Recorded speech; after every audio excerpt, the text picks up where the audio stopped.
so na sekise ke na na kanda ti na kanda ti bana ki bana braza bana poto bana partout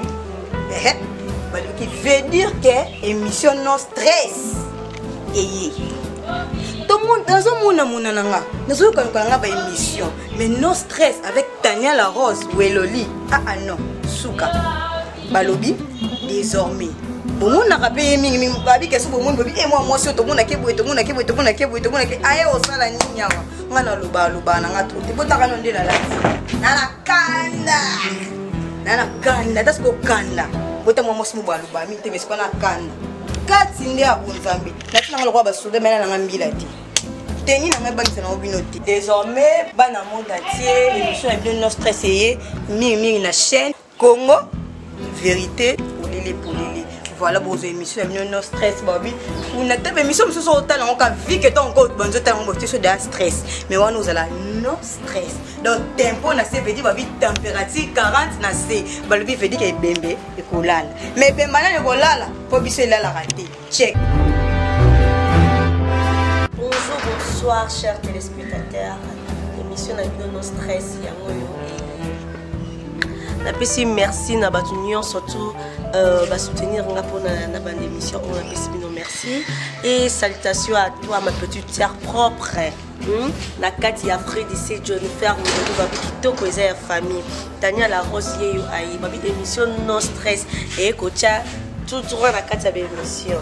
zo ate pardon yande Tania la Rose tout droit na l'émission balobi awande vérité et la livre désormais au hasard pour ça à la émission la bino no stress bolandanga na site na bino Congo vérité polele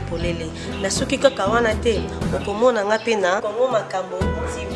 nazaona lobi kinga zana pour sepelisa bino ba papa ba jeune fille ba donc ezala ozana sujet na yo moko ya bien par rapport na kata libota kandi ezala kai tongisa bino kozanga te kokomela Tania Weloli na Facebook na kozwanga na kata numéro 11 surtout na WhatsApp 00243 82 70 90 873 balobi émission na bino no stress et na sengika ba confiance na bino kandi bopesa nga na théâtre ba bino lanzi bino tina ba émission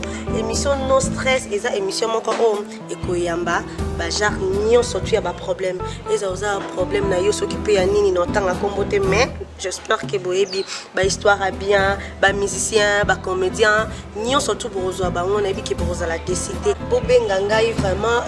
pour na sokoza na problème pour na ba conseil donc quand des ala numéro eza na liboso j'espère que bobenga Tania la Rose moi na moka mongala miso lala moi si ba kwa lebele nazana bino na confiance pour pesa la confiance balobi mingi bozwa nga na Congo vérité polele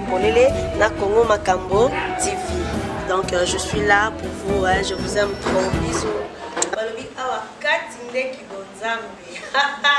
Yango, souhaitez pardon parce émission non stress, Tania la Rose. Moi na mongala, option na bino ezala na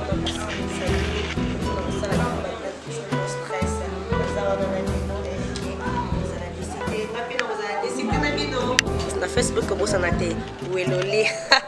mingi bozwanga na Congo makambo elengi ya trop mama la ngai balobi kati ndeki bonzambe